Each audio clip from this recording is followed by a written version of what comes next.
परमात्मा को पाने तथा उसका वास्तविक लाभ प्राप्त करने के लिए पवित्र बाइबल में प्रमाण है कि प्रभु ने मनुष्य को अपना ही स्वरूप बनाया।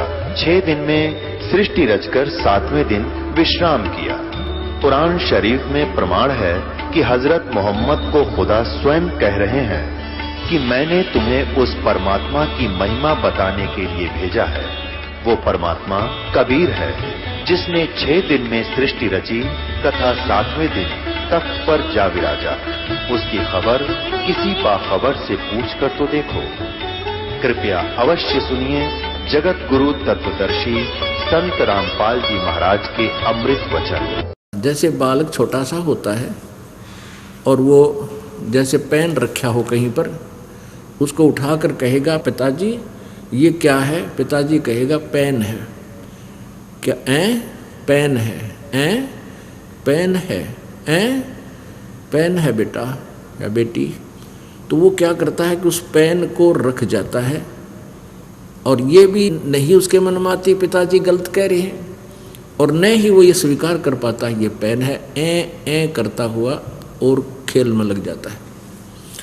तो ये दास जो आपको घुमा फिराकर जहाँ ले जाना चाहता है, आप सुनते भी हो और आपके अंदर अभी नहीं मिटी है, वो न्यों की न्यों है। जिस दिन मिट जाएगी उस दिन क्या होगा?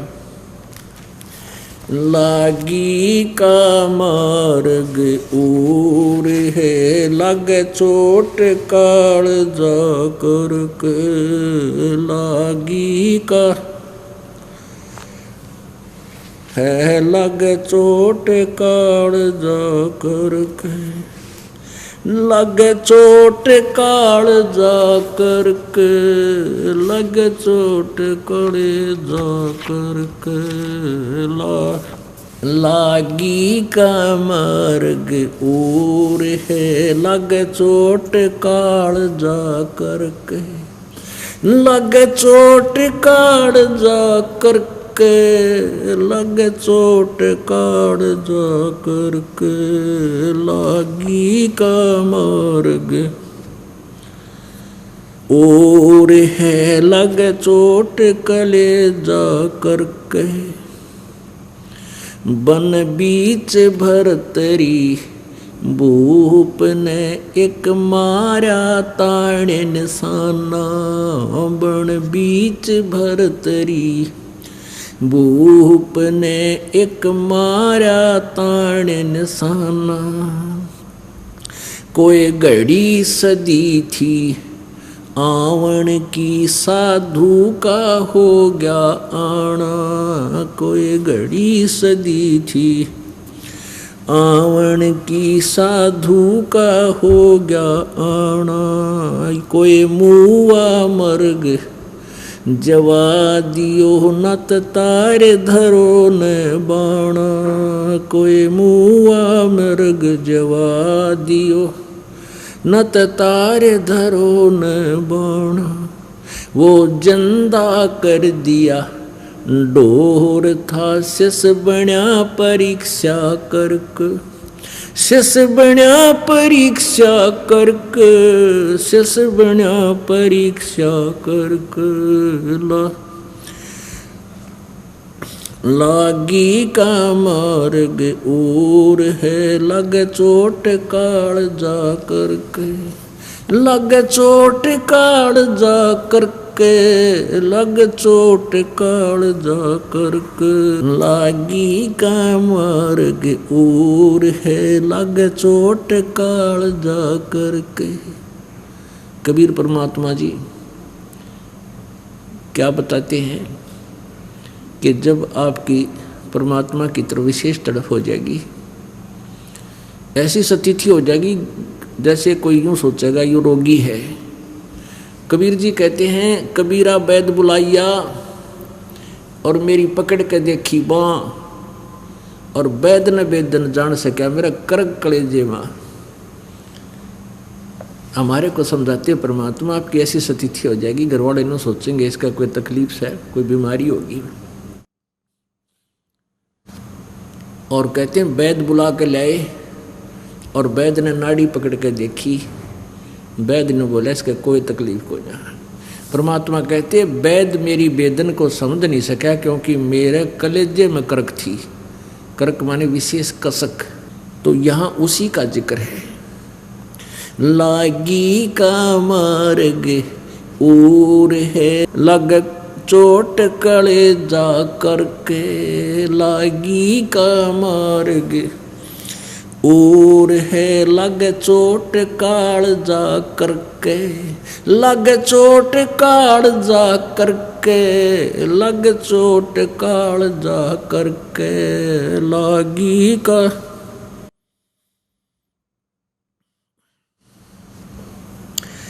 गोपी चंद जोगी हो गए जिन ले लिया भगमा बाणा। गोपी चंद योगी हो गए जिन ले लिया भगमा बाणा। गुरु महल जनान भेजते डोडी पे अलख जगाना। गुरु महल जनान बेज थे डोडी पे अलख जगाना। भोजन व्यंजन 36 छोड़ के भिक्षा का भोजन खाना। व्यंजन 36 छोड़ के भिक्षा का भोजन खाना। तन पड़ गया कमजोर था ना खाया उदर भर के। ना खाया उदर भर के। ना खाया उदर भर के। ला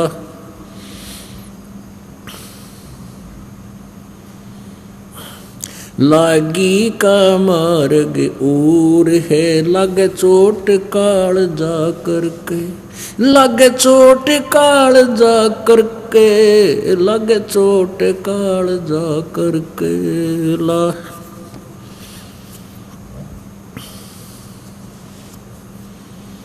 बाजीद कहे उठाओ ऊंट को लोग कहें ये मुआ।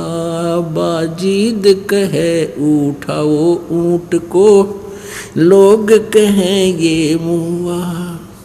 रही उठन आड़ी चीज नहीं गया ओड सलानी सुआ।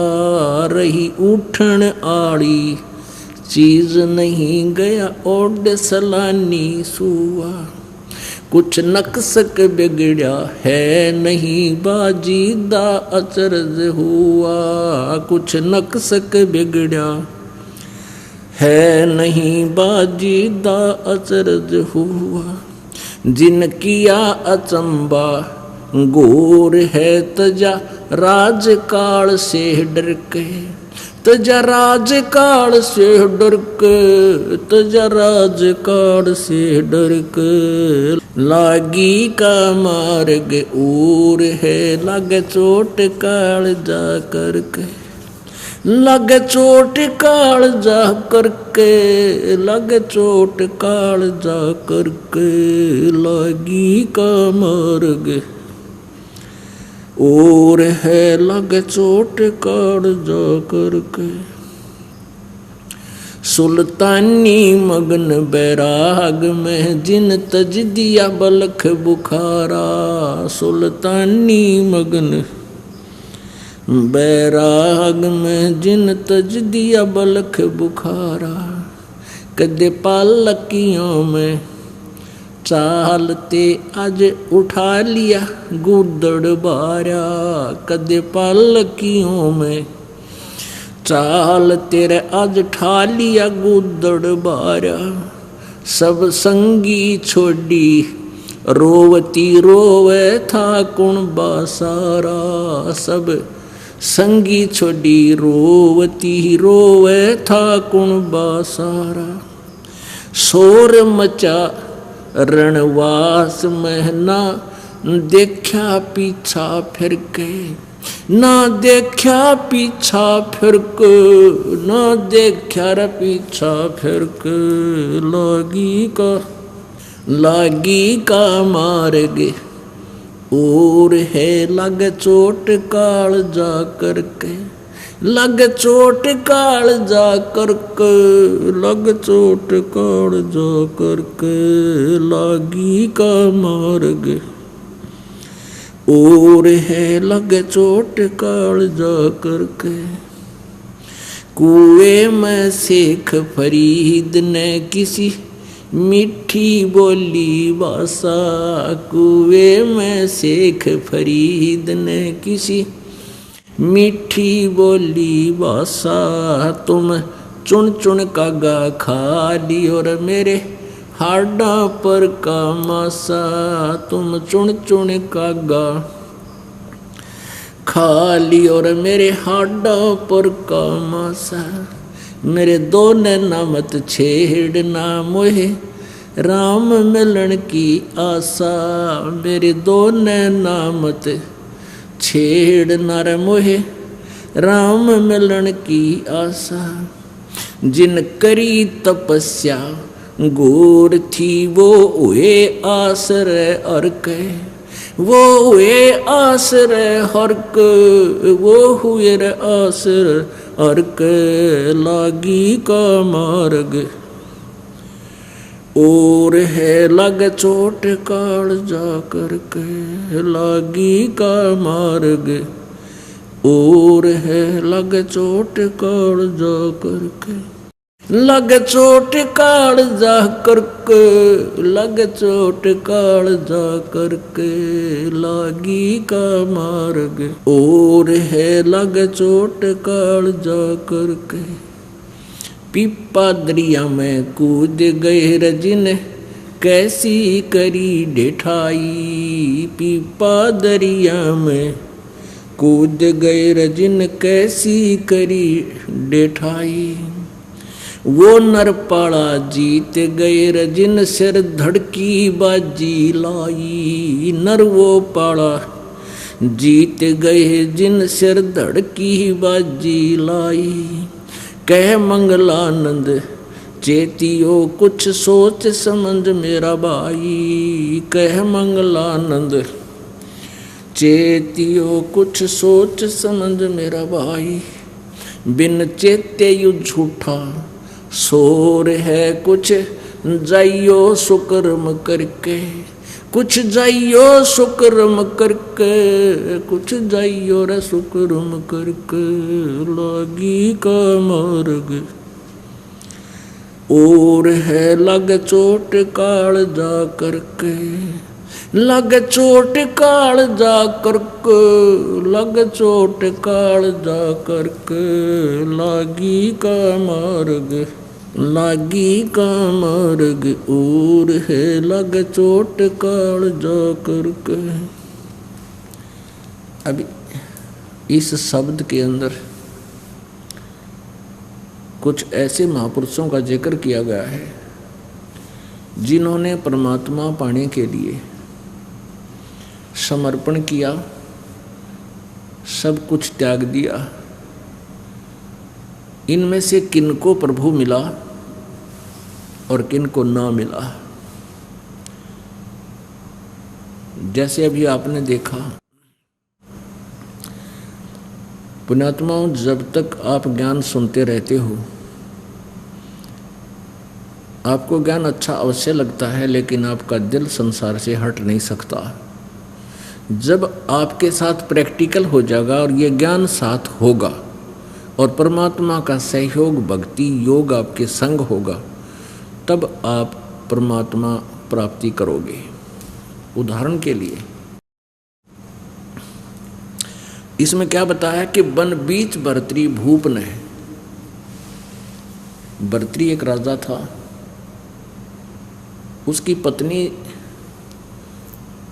पत्नी जो थी बहुत उसकी नज़रों में बहुत ही सुशील और बहुत प्रिय थी। वो अपनी पत्नी को प्राणों से भी प्रिय मानता था और उसको बहुत ही वफादार मानता था। अब परमात्मा कहते हैं, सो छल छिद्र मैं करूं अपने जन के काज। पता नहीं किस कारण से परमात्मा कैसी चोट लगाता है अपनी प्यारी आत्माओं को इस काल के जाल से उकासने के लिए, बाहर निकालने के लिए। अब पिछले पुण्य संस्कारों से प्राणी राज्य पद प्राप्त करता है, और राज्य पद उसको प्राप्त है तो उसको यहाँ संसारिक सुविधा सबसे टॉप मोस्ट होती है, सबसे उत्तम होती है। अब जैसे हम नीचे सतर के व्यक्ति होते हैं जो हैंड टू माउथ होते हैं, उनको यदि थोड़ी सी सुविधा हो जाए वो भी धरती आकाश एक कर देंगे। इस काल की कुबद हमारे अंदर सब में भरी हुई है। अब परमात्मा कैसे कृपा करते हैं अपनी प्यारी आत्माओं को काल के जाल से निकालने के लिए। अब राजा बन गया, पिछला पुण्यकर्मी प्राणी था, राज्य प्राप्त हुआ। राजा बनते ही अपने कर्मों को बिगाड़ने में जुट जाता है, लग जाता है। राजा शिकार खेलने जाता है और वहाँ उसकी हॉबी है ये निशाना साध कर तीर मारा करते। पहले गोली या बंदूक ना थी, और नो जचा के जैसे मृगों की डार लाइनें जाती थी हिरणों की, और उनमें नो जचा कर राजा बड़े शौक से एक तीर मार दिया, फिर दूसरा मार दिया, फिर तीसरा मार दिया। 3-4 मृगों को मार के घर लाता और फिर बनवा के मांस उनका खाता। गधा अब बिना ज्ञान के को बदी इतनी कर देता प्राणी, क्योंकि उसने कोई टोकनियाँ नहीं, सब सलूट मारे ये समय सारे, कोई नौकरियाँ नहीं। आप पाप कर रहे हो कह तो वो मानना नहीं, उसने बल्कि सजा दे दे। अब जो ही दिन वो शिकार खेलने गया भर्तरी जी, उसने एक मृग मार दिया, और वहां उसकी पत्नी मृगणी खड़ी खड़ी रो रही है। उसने और वो कह रही हो कि मुझे भी मार दे पापी, आंखों से मोटी मोटी आंसू बह रही है। उधर से गोरखनाथ जी साधु आ जाते हैं और वो शिक्षा देते हैं कि बच्चा के मिल गया तने ये इनका जोड़ा नाश कर दिया, अब तुझे कोई मार दे, तेरी पत्नी रो रही हो, तुझे कैसा लगे बच्चा। अब राजा में अभिमान गणा उसे, वो शिक्षा सहन नहीं कर सका, कहने लगा घनी बात मत बनाओ बाबा जी, यदि तू ऐसा सिद्ध पुरुष है तो इसने जीवित कर दे, इस मृग ने मन मार रखा है, मैं तेरा चेला बन जाऊंगा। गोरखनाथ जी बोले अरे चेला ना बनेगा तू। हकना जी पक्की बात होली, वचन का पक्का हूँ मैं। गोरखनाथ जी ने अपनी सिद्धि से वो मृग जीवित कर दिया। अब भर्तरी के पाया तले की जमीन खिसक गई। अगवाई तो कमाल का महापुरुष है, घबरा गया, कदे और कुछ ना कर दे तेरे गेल्या। कहने लगा महाराज जी आपका चेला में बन गया, मैंने दे दो उपदेश। महाराज उपदेश है घर रहने का कोई ना, घर त्याग कर मेरे साथ रहना पड़ेगा। नो बोला जी ये थोड़े छोटे छोटे बच्चे हैं और कुछ दिन राज और कर लूँ, फिर मैं आपका चेला पक्का बन जाऊँगा। गोरखनाथ बोले बस रहे, बस भाई तो क्या था मैं जुबान का पक्का। ना जी जुबान का पक्का हूँ मैं। अच्छा भाई ठीक, सजा फिर बन जाइए। गोरखनाथ ने कहा कि बच्चा ना तो तेरा परिवार अपना है, ना तेरी पत्नी अपनी है, ना ये राज तेरा है, ना ये मंत्री तेरे हैं, ना सेना तेरी है। जब तेरे खोटे दिन आवेंगे तेरे मंत्री तेरे शत्रु बन जाएंगे और तेरे ही सैनिक तेरे विरोधी हो जाएंगे, और तुझे दो पैरों को जगह नहीं मिलेगी कि तेरे छुप कर समय व्यतीत करेगा। कोई राजा दूसरा अटैक कर देगा, तू भाग जाएगा, तेरे पल्ले कुछ नहीं रहा कि तो घास तोड़ कर खाओगा। और भाई ये परिवार तेरा नहीं है, ये तेरा भूल लागिरी है। ने बोला ना जी ऐसे कैसे कह रहे हो, मेरी पत्नी तो मुझे बहुत चाहती है और वो तो मेरे लिए गेल मर जाएगी मेरे। परमात्मा गोरखनाथ बोले भाई ठीक से बेटा, हमने जो कहना था कह दिया तेरे थे। आप जब इच्छा हो, जब छकले इस राज थे और छकले इस संसार थे, जब आ जाइए मेरे पास। अपना स्थान बता दिया कि मैं वहाँ रहता हूँ। अब परमात्मा कैसे जड़ निकालते हैं। अब वो अपनी पत्नी को वफादार मान्या करता भर्तरी जी। अब एक दिन क्या हुआ,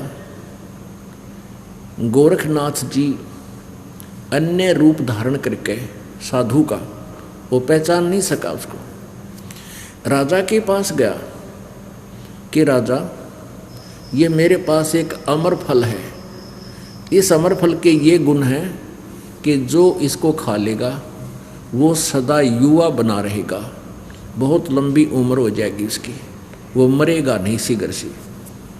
और आप बहुत अच्छे नेक राजा हो, न्यायकारी हो, प्रजा के हितैषी हो, इसलिए मैं चाहता हूं कि आप इसको खा लो।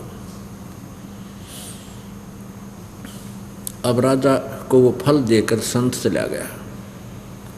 अब राजा ने सोचा मैं क्या करूँगा, इस फल ने खा कर मैं अपनी पत्नी को खिलाऊंगा, वो बहुत ही अच्छी है और वो अच्छी लंबी उम्र की हो जाएगी।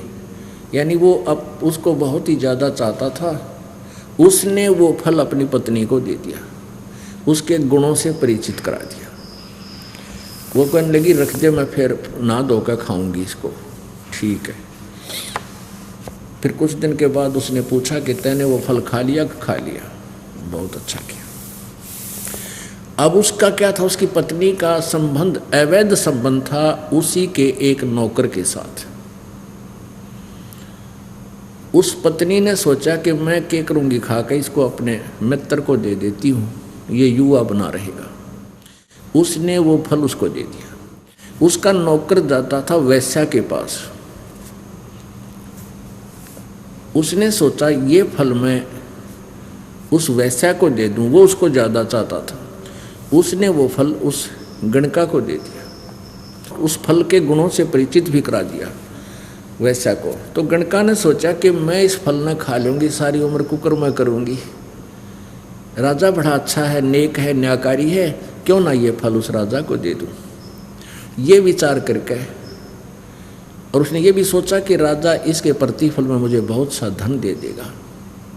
वो इस उद्देश्य को लेकर के उसी फल को लेकर भर्तृहरि जी के पास पहुंच गई कि राजन ये एक ऐसा फल है, इसको जो खा लेगा वो दीर्घायु हो जाता है और सदा युवा बना रहता है। तो उसने पूछा कि आपको ये फल कहाँ से मिला? राजा ने पूछा कि सच्ची बताना, नहीं तो तेरे टुकड़े टुकड़े कर दूंगा। अब उसका तो गुस्सा हो गया, उसको मन में आई कि वो फल तो नहीं है ये, पर उसका जच्चा ना थी कि वो तेरे वाला फल होगा। वो कहने लगे जी मुझे तो आपके नौकर ने, जो ये घोड़ों का इंचार्ज था, दरोगा बोलते थे उसको, कि उस दरोगा जी ने दिया है। वो दरोगा जी बुला लिया, कहने लगा भाई यो फल तू कहाँ से लाया? और राजा ने सतर्क कर दिया, ये सच्ची बता दिए, नहीं तो तेरे टुकड़े टुकड़े कर दूंगा, और सच्ची बता देगा तुझे माफ़ कर दूंगा। अब वो कहाँ पे गया, उसने कहा कि आपकी पत्नी ने मुझे दिया था।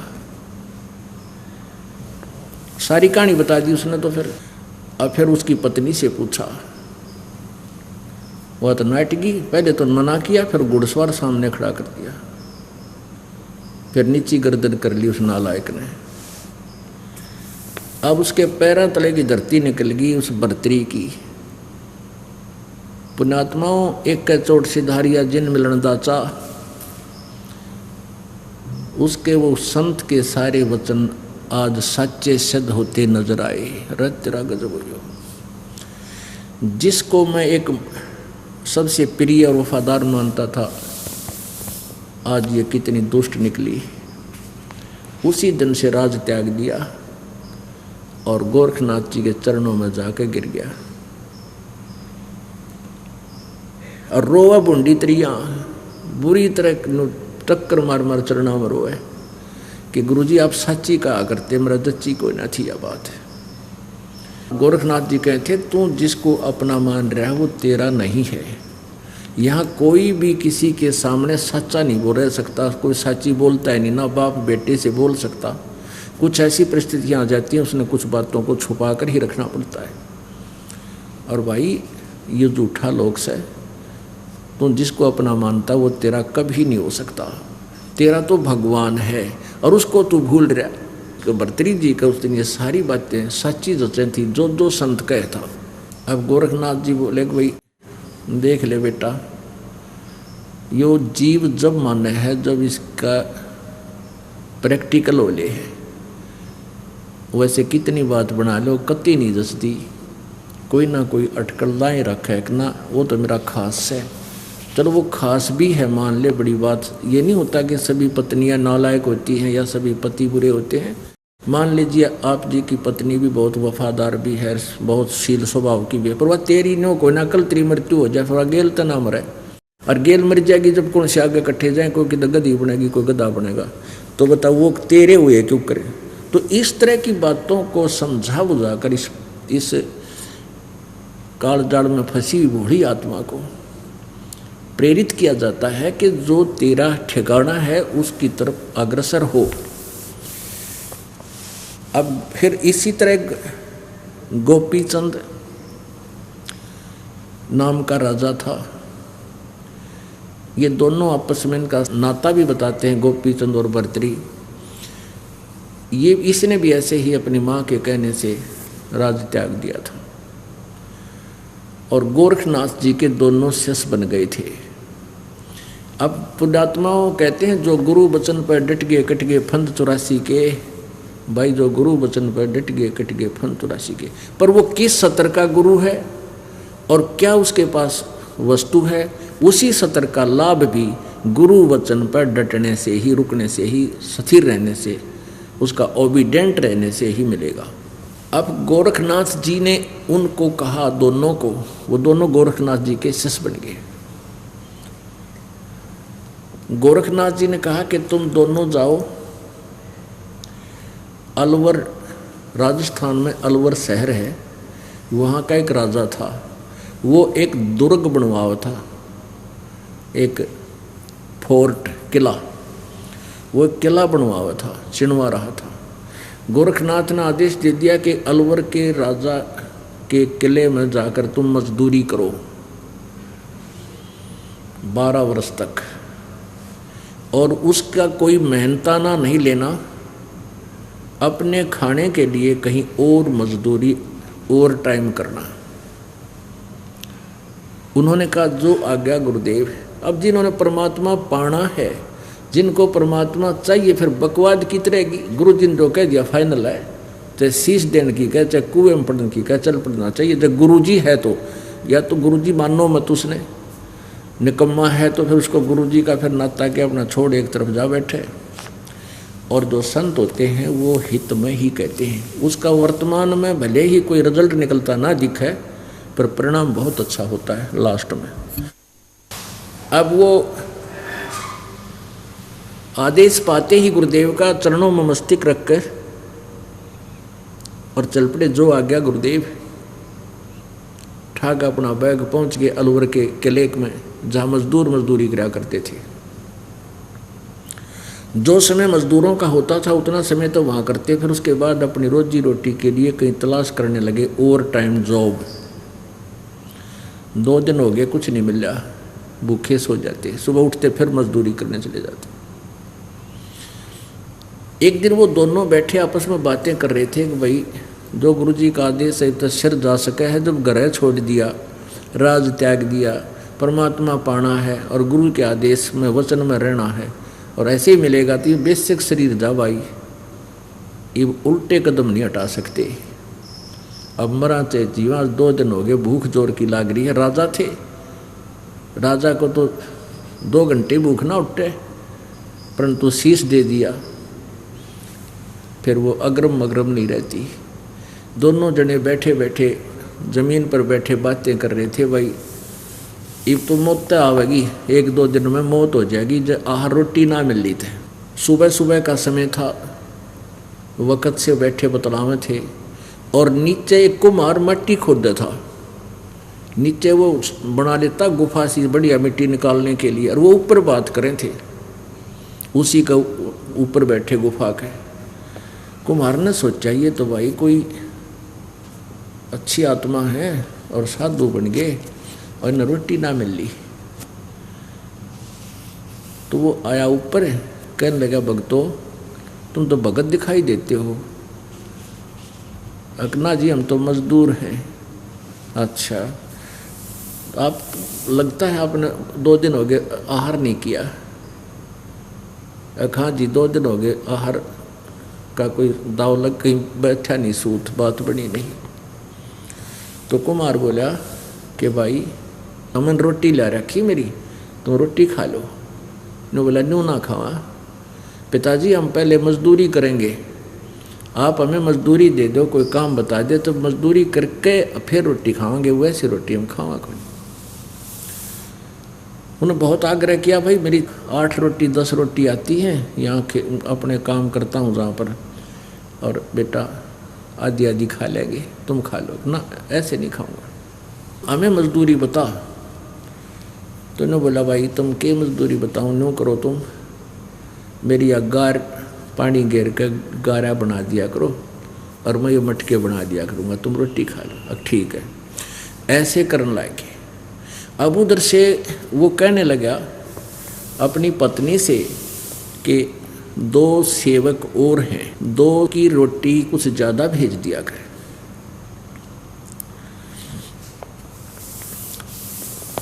तो उसने देखा जाकर, उसकी पत्नी ने, कुम्हार की पत्नी ने, कि ये तो एक बार गारा बना देते हैं, गारा मिट्टी खोद लेते हैं, फिर सारा दिन तो ये अपना कितौरा काम करे हैं। तो वह क्या करने लगी, रोटी जितनी उसकी भेजा करती थी, पहले 10 रोटी भेजती थी, तो उसने 8 कर दी और कम कर दी नालायक ने। तो उन 8 में थे वह 2-2 ताई दे दे, 3-3 ऐसे अपना पट्टा कर ले और वो रोटी खा कर चले जा। तो ऐसे उन्होंने, फिर उसने क्या किया कि 8 की जगह 6 कर दी। वो 6 रोटी आन लागी, 2-2 खा ले। वो तो कुमार से घर जाके भी खा ले, पर वो उनते कहा बेटा तुम 3-3 खा लो ना, हम 2-2 खावाएंगे, 6 आई हैं 2-2 बांट के खाएंगे। तो वो ऐसे वहाँ मजदूरी करते 12 वर्ष बीत गए, अलवर का किला पूरा हो गया।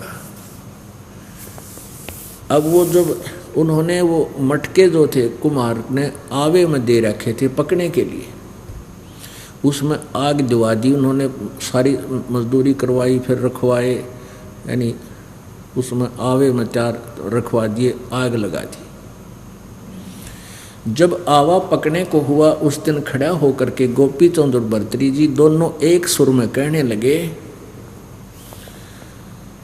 कि पिता का हेत माता का कुहेत, आधा सोना आधा रेत। न्यू कहकर वो चले गए। अब जिसमें उन्होंने वो शांत हो गया, ठंडा हो गया आवा। आवा माने एक ऐसा कीलन सा होता है जिसमें ये मटके पकाए जाते हैं। उन्होंने क्या देखा कि जब उस आवे को खोला, मटके निकालने लगे। आधे मटके तो सोने के, आधा हिस्सा मटके का सोने का, आधा कति कच्चा रेत, कितना जोगा नीनो का नो अलग पाया। अब वो आधा सोना आधा रेत जब कुम्हार और कुम्हारी ने वो देखा, वह कुम्हारी टक्कर मार मार रोने लगी। नो बोलिए तो कोई महान आत्मा थे और मैंने इनके साथ बहुत जलालत की, मेरा केरा होगा। ये तो इतना धन देंगे, इतना सोना इसने कहाँ रखेंगे, छुपाते फिर राख डालने इसके ऊपर। कहने का भाव ये है पुण्यात्माओं। अब गोपी चंद और भर्तरी जी को जैसा भी गोरखनाथ जी ने ज्ञान भक्ति मार्ग दिया था, उन्होंने सिर दड़की बाजी ला के किया। और ये एक नियम है, आप जिस भी संत का उपदेशी बन जाते हो, जैसा उसने मार्गदर्शन किया है उसको तन मन धन से करोगे, उस सत्र का लाभ भी उसी समय मिलेगा। उसकी प्रत्येक क्रिया प्रत्येक आज्ञा का पालन करोगे। अब उस क्रिया से गोपी चंद और भर्तरी को जो साधनाएं उसने बताई गोरखनाथ जी ने उन्होंने की, उससे कितना लाभ होगा कि वो अब प्रथम मुक्ति प्राप्त है और वो ऊपर स्वर्ग के अंदर विद्यमान है। जब उनका स्वर्ग का समय वहाँ पूरा हो जाएगा, फिर वो पृथ्वी पर आकर एक बार फिर राजा भी बनेंगे दोनों। उसके बाद 184 योनियों में वो चले जाएंगे। अपुण्यात्माओं, सतगुरु के अभाव से श्रद्धालु श्रद्धा भी बहुत रखते हैं, समर्पण भी करते हैं। रावण ने शीश भी काट कर चढ़ा दिए अपने गुरुदेव की आज्ञा से, शिव जी को प्रसन्न करने के लिए, जैसा उसको ज्ञान मिला था। और फिर क्या मिला लास्ट में? एक बार तो यहाँ संसारिक सुख नजर आए, फिर दुर्गति हुई और सारी उम्र के लिए नरक में ठोक दिया गया। ऐसे गोपीचंद भर्तृ का आगे ये हर्ष होगा। फिर क्या बताते हैं? एक बाजीद नाम का मुसलमान राजा था।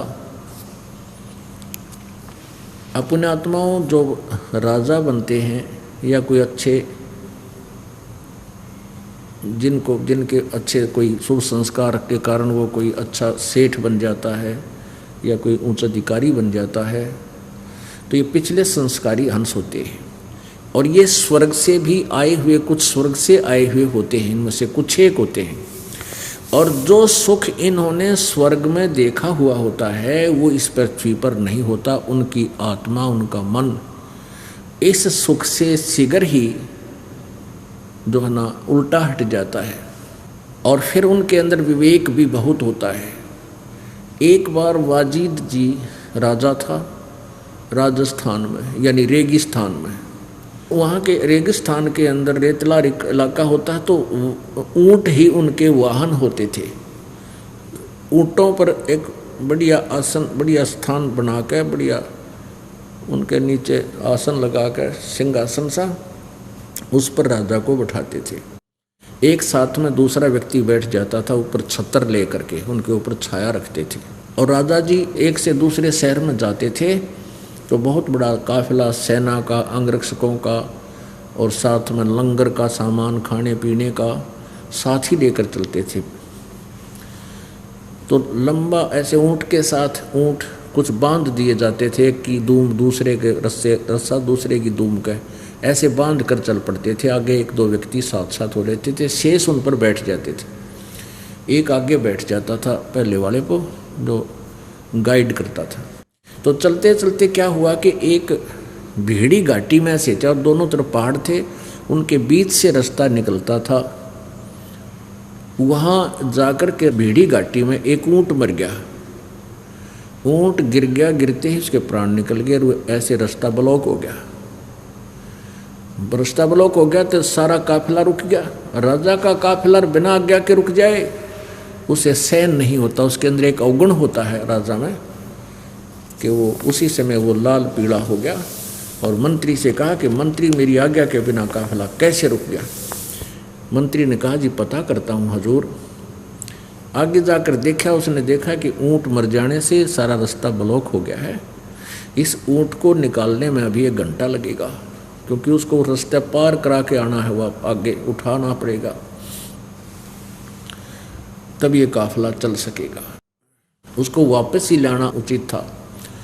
जैसा भी उस समय लग गया तो उसने कहा राजा ने कि मुझे दिखाओ ऊँट कैसे मर गया, मेरी आज्ञा के बिना ऊँट कैसे मर गया। अब उसने इतना सोच रखा था सारा तेरे ही हुक्म से चल रहा है, तो सुप्रीम पावर हो गया। अब वाजिद जी को वहाँ ले गए जहाँ ऊँट मरा हुआ था।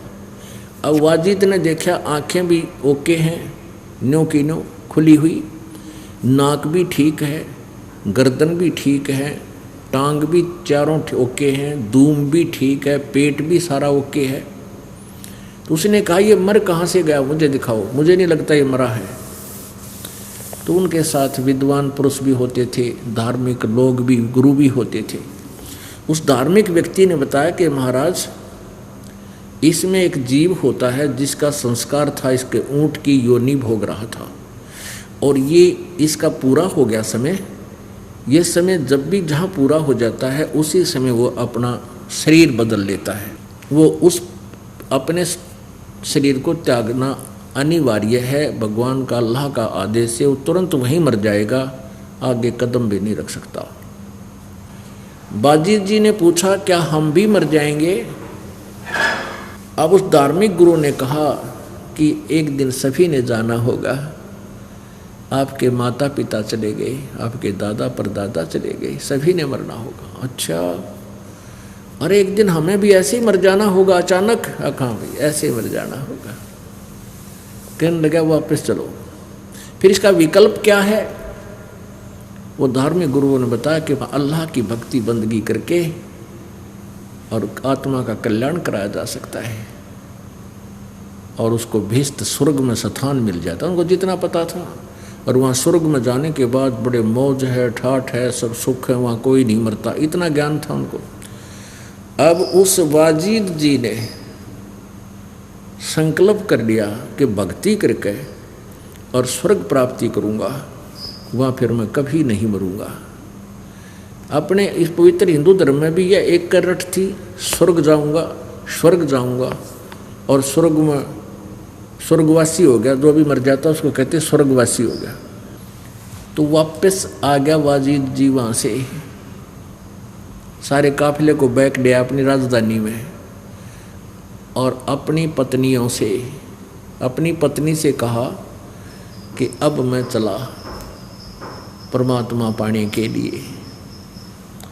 उसके सारे बालक रोए, उसकी पत्नी रोए, बच्चे रोए, हाहाकार मच गई, राजमंत्री रोए। कहने लगा नहीं, मैंने इस पंगे में पा नहीं देना। यहाँ तो ना जाने कब मर जाएंगे, इस राज का मैं क्या करूँगा, राज तो फिर भी मेरा जाएगा। सब कुछ त्याग का अपने कपड़े, जो बढ़िया कपड़े पहन रहा था, पाट डाले कति और सिंपल एक कंबल लपेट कर घर से निकल गया। रो हराट माच रहा था। रोते रहो। अपने आत्माओं, अब परमात्मा इन भक्तों के पीछे पीछे फिरते हैं। अब बाजीद जी घर भी त्याग कर चले गए और फिर भी उनका उस विधि से मोक्ष नहीं था। अब परमात्मा अपनी प्यारी आत्माओं के पीछे पीछे फिरते हैं।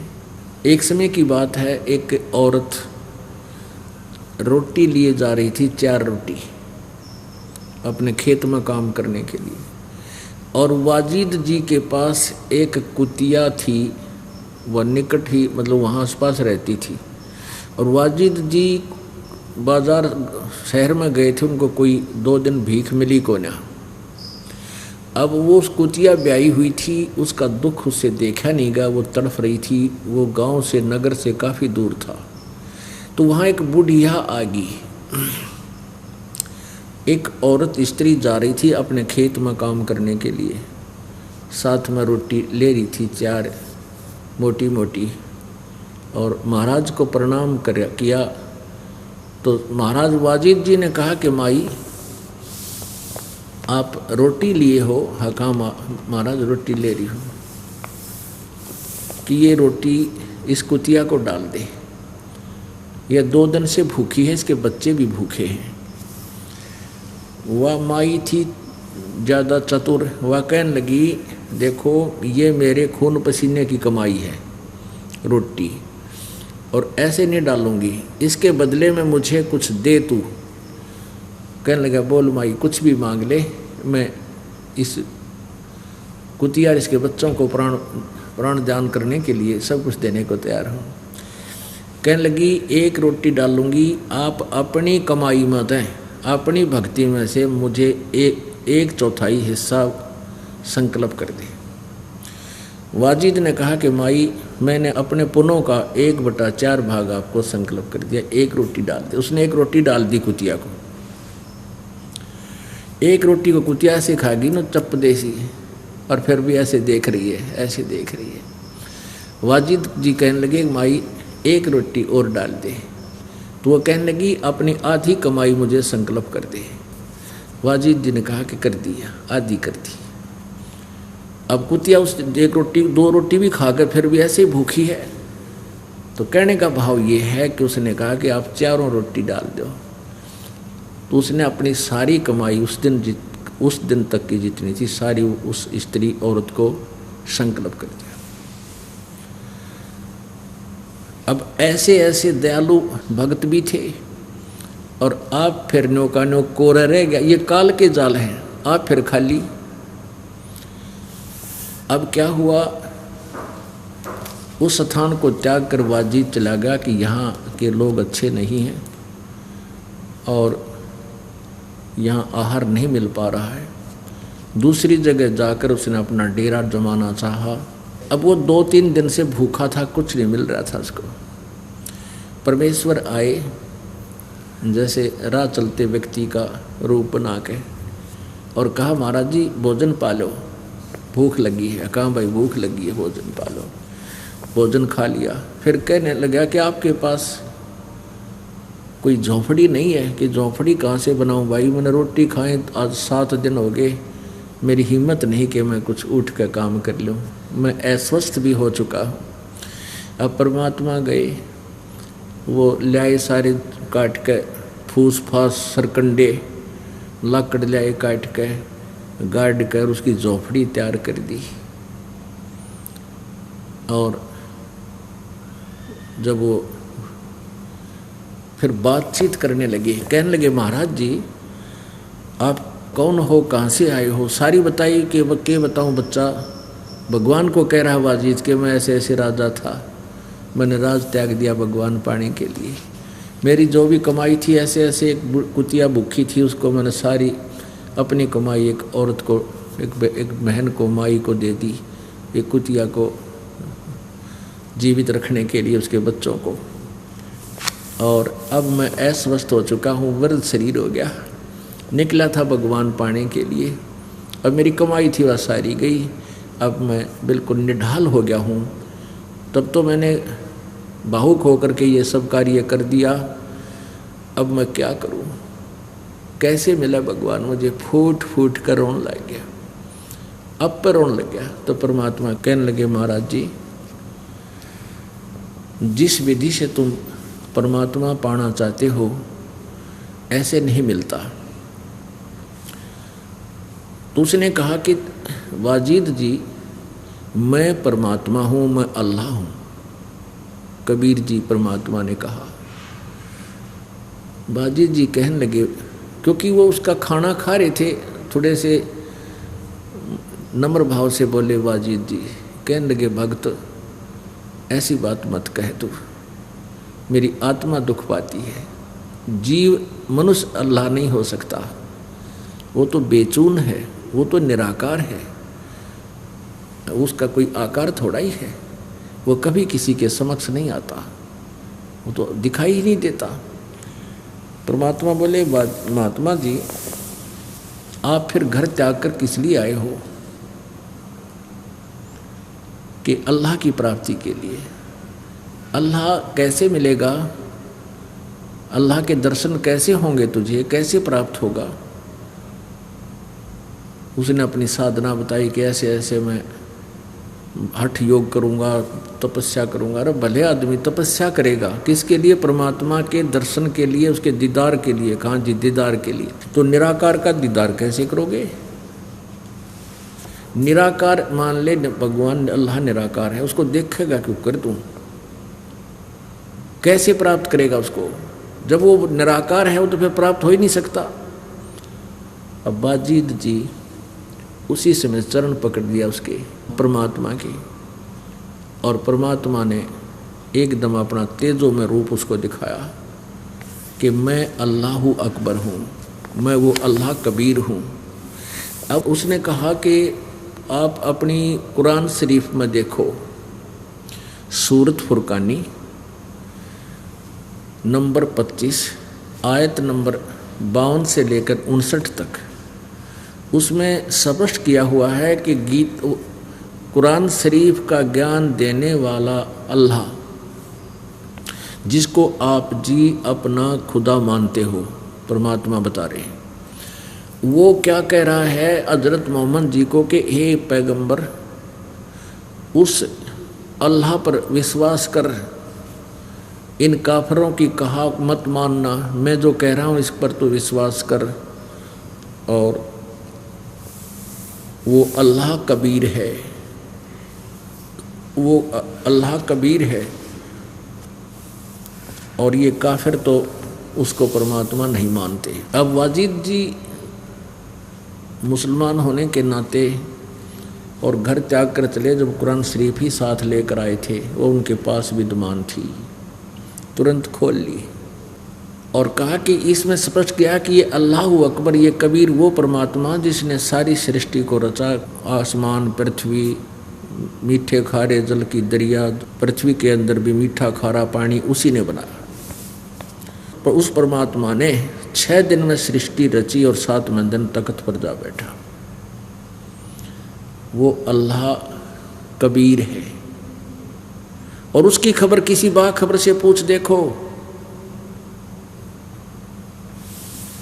अब भले पुरुष, तुम्हारी कुरान शरीफ का ज्ञान इनकम्प्लीट है, क्योंकि आप जी का अल्लाह, जिसको हजरत मोहम्मद और सारा मुसलमान वर्ग अल्लाह मानता है, वो अल्लाह ज्ञान दे रहा है कुरान शरीफ का, और वो कह रहा है कि उस परमात्मा का, वो कबीर नामक परमात्मा की खबर वही मोक्षदायक है, वही पाप नाशक है, उसकी खबर किसी अन्य बाखबर से, यानी तत्वदर्शी संत से पूछो।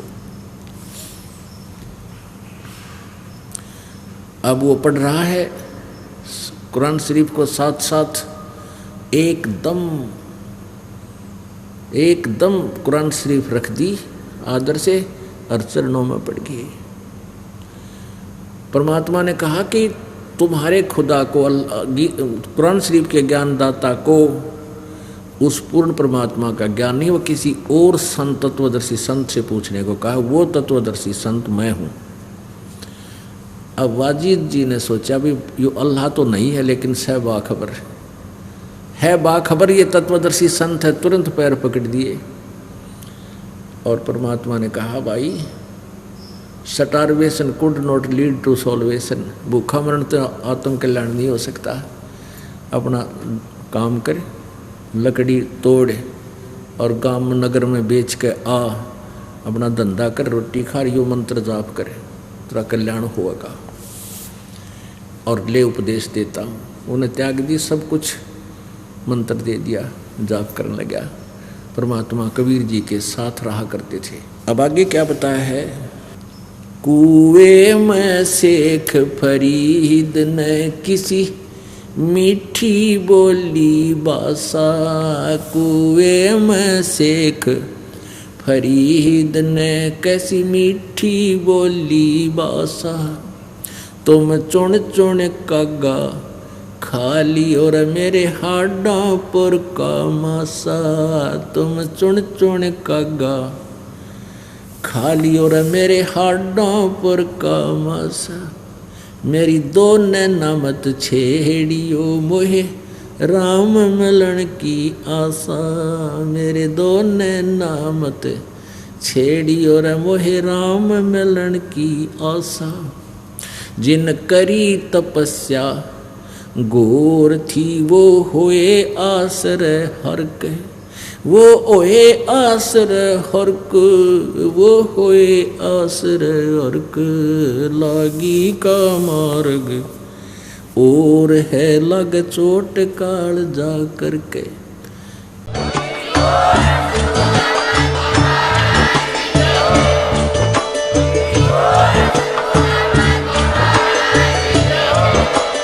आप सुन रहे थे जगत गुरु तत्वदर्शी संत रामपाल जी महाराज जी के मंगल प्रवचन। अधिक जानकारी के लिए विजिट कीजिए हमारी वेबसाइट www.jagatgururampalji.org। संत रामपाल जी महाराज जी के शुभ आशीर्वाद से पूरे विश्व भर में 500 से भी ज्यादा नाम दीक्षा केंद्र हैं, जिन पर संत रामपाल जी महाराज जी द्वारा ऑनलाइन निशुल्क नाम दीक्षा दी जा रही है। अपने नजदीकी नाम दीक्षा केंद्र का पता करने के लिए संपर्क करें 8222880541।